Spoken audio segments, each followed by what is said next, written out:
Cross then live to Kyiv, talk to our Ukraine correspondent Gulliver Cragg. So, Gulliver, Antony Blinken saying Ukraine's forces are making progress there.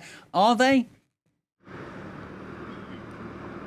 Antony Blinken said the results are very encouraging, and it's certainly very important for the Ukrainians to hear that, because they were worried that the United States was feeling quite critical of their performance in the course of this counteroffensive, which started in June. They have not advanced as rapidly as they hoped. But as Antony Blinken said, they've been making faster progress in the last few days, or perhaps the last week. It has accelerated. There is photographic evidence of Ukrainian forces having passed what they hope is the strongest line of Russian defences, the famous or notorious Dragon's Teeth in Zaporizhzhia region, south of Kyiv. That's where they're trying to advance towards the strategic towns, first of Tokmak, then of Melitopol, which is the second biggest town in Zaporizhzhia region, and it's occupied by Russian forces. Those are the key towns they've got to take to cut Russia's land bridge to Crimea. Yesterday, the Ukrainian General Staff said that the forces had continued to make progress, but they didn't give any specifics. I don't think there are any newly liberated towns or villages, so it seems that progress is still quite slow,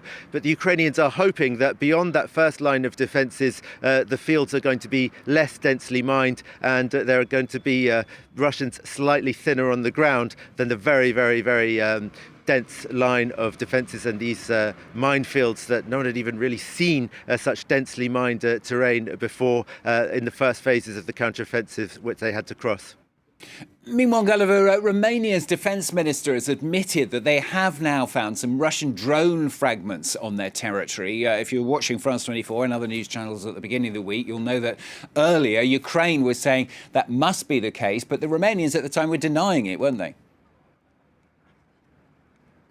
Yes, first of all, the Romanians denied it, and the Ukrainians were somewhat frustrated by this. Yesterday, they confirmed that they had found fragments of a drone on their territory, and the Romanian president, Klaus Iohannis, said it was a grave violation of Romanian territory. Let's be clear, this is not an attack on a NATO member state that would trigger NATO's Article 5, but it's also something different and perhaps worse, if you like, than the missiles that landed on the territory of Poland, which is also a NATO member state, because the two incidents where missiles hit Poland, although one of them was fatal, I think were quite clearly accidental.